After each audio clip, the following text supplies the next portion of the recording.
Olá pessoal, tudo bem? Graças a Deus, mais um dia o nosso Deus tem nos dado a oportunidade de passar aqui e trazer uma palavra da parte do nosso Senhor, do nosso Deus.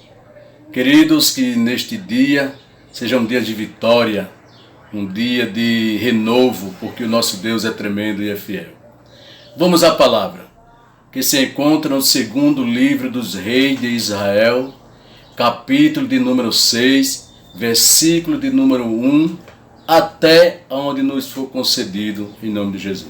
Disseram os discípulos dos profetas: Eliseu, eis que o lugar em que habitamos contigo é estreito, demais para nós. Vamos, pois, até o Jordão, tomemos de lá cada um de nós uma viga, construamos um lugar em que habitamos. Respondeu ele: Ide.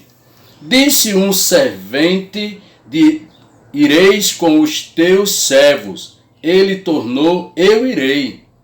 E foi com eles. Chegando ao Jordão, cortaram madeira. Sucedeu que enquanto um deles derribava um tronco, o machado caiu na água. Ele gritou e disse: Ai, meu senhor, porque era emprestado. Perguntou o homem de Deus: Onde caiu? Mostrou-lhe ele o lugar. Então Eliseu cortou um pau e lançou ali, e fez flutuar o ferro. E disse-lhe: Levanta-o. E estendeu ele a mão e o tomou. Glória a Jesus. O nosso Deus, ele é um Deus maravilhoso, é um Deus tremendo, e se preocupa com o seu povo, com a sua nação. Esta passagem onde o profeta Eliseu, ele faz flutuar o machado de um servo dos profetas, é uma coisa que eu quero enfatizar nessa tarde, é justamente esse personagem. Porque ele não era um dos discípulos do profeta, não. E nem tão menos o profeta. Ele era um servo dos profetas, ou seja, ele era um servente ali naquela casa, naquele lugar. A única função dele era serviçal. Ele não estava ali para aprender a profetizar, ele não estava ali para fazer parte do ministério de profeta, não. Ele estava ali como um servente. Queridos, nesse tempo Israel estava passando por grandes dificuldades, porque os seus reis, homens que, quando era confrontado, imediatamente desistia. Uma certa feita, Ben-Hadad chegou para o rei Acabe e disse o seguinte, mandando mensageiro, através de mensageiro ele falou. Ele disse: Olha, rei Acabe, o melhor da tua prata, ou tua prata e o teu ouro, é meu. Os melhores dos teus filhos e das tuas filhas também é meu. E tudo que tu tem é meu. Isto o rei Ben-Hadad falando através do mensageiro. E o rei Acabe, imediatamente, a resposta dele, ele não se impôs como rei de Israel, não. Foi humilhante a posição dele. Ele simplesmente, ele disse para o mensageiro levar esta mensagem para o rei Ben-Hadad, o seguinte. Ele disse: Olha, rei Ben-Hadad, a prata que eu tenho é tua, o ouro que eu tenho é teu, os filhos que eu tenho também é teu, eu também sou teu, e tudo que eu tenho é teu. Meu irmão, isto é a posição de um líder, se entregar imediatamente com palavras. Ele não confiou no Senhor dos Exércitos, ele não confiou no Deus que tinha colocado ele naquele trono, ele não confiou, glória a Deus, que o nosso Deus pudesse enfrentar rei Ben-Hadad e todo aquele outros reis que estava com ele. Não era pouco, era muita gente, eram milhares de pessoas que estavam sitiadas ao redor de Samaria. querendo entrar para simplesmente acabar, exterminar e tomar o reinado. Mas ele podia se impor, irmão, como rei, levantar a cabeça e dizer não, porque eu tenho um Deus, e este Deus, ele vai na minha frente e vai guerrear por mim. Isto ele não fez. E chega um tempo que ele morre, e agora seu filho, Jorão, ele agora assume o reinado no seu lugar. Mas ele já começa, querido, vamos dizer que um pouco, até que bem, começou bem. Ele pega os altares que o seu pai tinha edificado para os postos e ídolos, para aqueles deuses estranhos, ele pega e quebra tudo, queima tudo. O homem começou extremamente bem. Começou mal não, começou bem.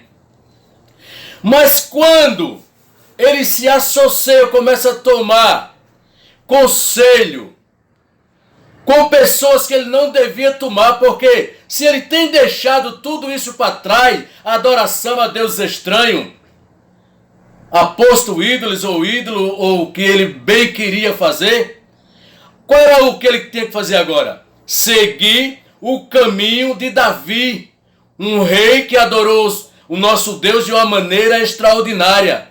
A Bíblia diz até assim que ele seguia os passos de seu pai Davi. Glória a Deus. Mas por todavia ele conheceu um homem por nome de Jerubaal. Este Jerubaal, querido, ele era uma pessoa extremamente adorador de Deus estranho. Esse homem, ele queimava os profetas. Enquanto ele era rei em Israel, querido, praticamente ele exterminou com quase todos os profetas, porque simplesmente ele mandava matar, cortar os seus membros e outra coisa, botava no altar e oferecia a Baal a sacrifício. Os servos de Deus. Como é que eu sou um rei de Israel e agora vou ter coloio com pessoas que eu não posso, querido? Vamos dizer que eu sou um crente em Cristo e agora tenho que andar de ombros a ombro com pessoas que não aceitaram Jesus ainda, com pessoas que não entregaram sua vida para o nosso Senhor Jesus Cristo. Imediatamente eu vou estar batendo de encontro com a minha fé. Assim aconteceu entre Jorão e Jeroboão. Ele não fez coisa despercebido, não. Eles tinham um plano que era tomar Israel, porque eles viviam no Egito e o pai dele, querido, ele queria simplesmente que o filho dele fosse rei em Israel. E acredite, ele conseguiu.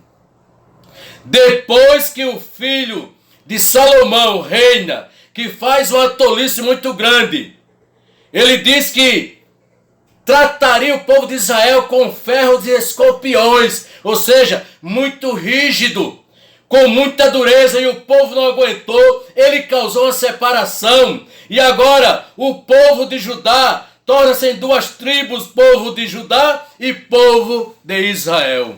E ele fica com 10 tribos, querido.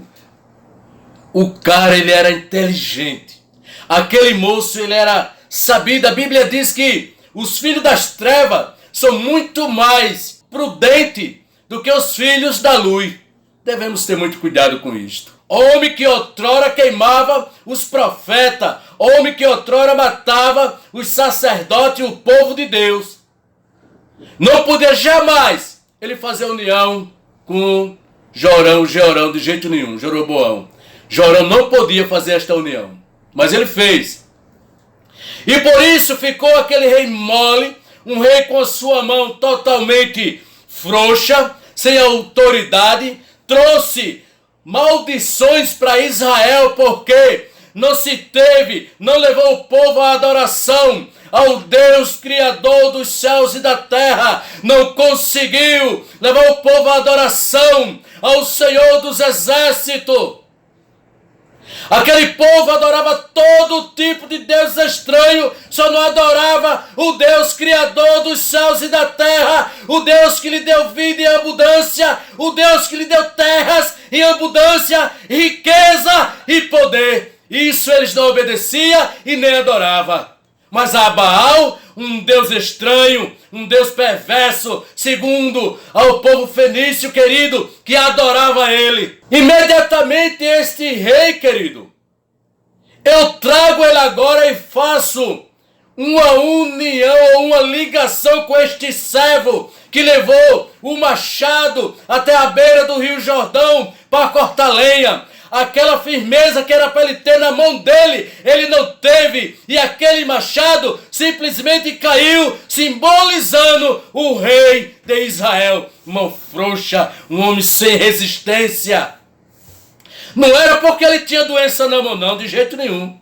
Era porque o homem realmente era frouxo, mole. Deus não tem negócio com homem frouxo, mole e chorão. Deus procura homens que estejam dispostos a fazer a sua obra e a sua vontade. Creia tão simplesmente nisto. E se levante, deixe de moleza. E acredite que Deus tem lhe chamado e lhe botado em uma posição de destaque. Foi Ele que lhe botou. Então permaneça, porque Ele é fiel para estar com você em todos os momentos. Ele não vai te deixar e nem vai te desamparar. Simplesmente acredite que Ele é fiel e poderoso para assim Ele fazer. E agora se levanta o profeta Eliseu. Olha só o nome do profeta Eliseu. Deus é salvação. Oh, André, rapaz, o nosso Deus é tremendo, irmão. O nosso Deus vê o povo dele precisando de ajuda, precisando de alguém para o levantar, para o suster, para levantar ele simplesmente, aleluia, na pessoa de Eliseu. Vai até o Rio Jordão. Quando aquele moço grita, o machado caiu, era emprestado, Eliseu toma uma decisão, corta a madeira, joga onde estava o machado e imediatamente aquele machado flutua. E quando o machado flutua, aquele homem ele pega de novo. Deixa eu dizer uma coisa, volta a glória para Israel mais uma vez. O nosso Deus agora levanta homens poderosos, profetas, reis que fizeram sua vontade, tipo rei Ezequias, querido, aleluia, que tira toda a adoração de Deus estranho. Rei Josias também foi a mesma coisa, aleluia, foi um rei que foi profetizado, que nasceria e reinaria sobre Israel. E eles reinaram, querido. Para você ter uma ideia, rei Josias, quando assume o reinado como rei, simplesmente Deus usa um profeta e manda até ele, para que ele quebre os altares. E assim ele faz. Porque ele estava agora na direção de Deus. Assim, querido, é a igreja de hoje. Nós temos o Espírito Santo, temos cabeça da igreja. Aquele machado simbolizava o Espírito Santo, a cabeça de Israel. Hoje, o Espírito Santo, a cabeça da igreja. Somos o corpo, somos simbolizados como aquele cabo de machado que saiu daquela mão frouxa, daquele homem. Mas hoje é a igreja do Senhor, templo do Senhor, casa do Senhor, aonde iremos e adoremos o Deus Criador dos céus e da terra, o nosso Senhor Jesus Cristo de Nazaré. Querido, quero agradecer a Deus por esta rica oportunidade, por esta gloriosa e santa palavra. Amados, até o próximo vídeo e a paz do Senhor.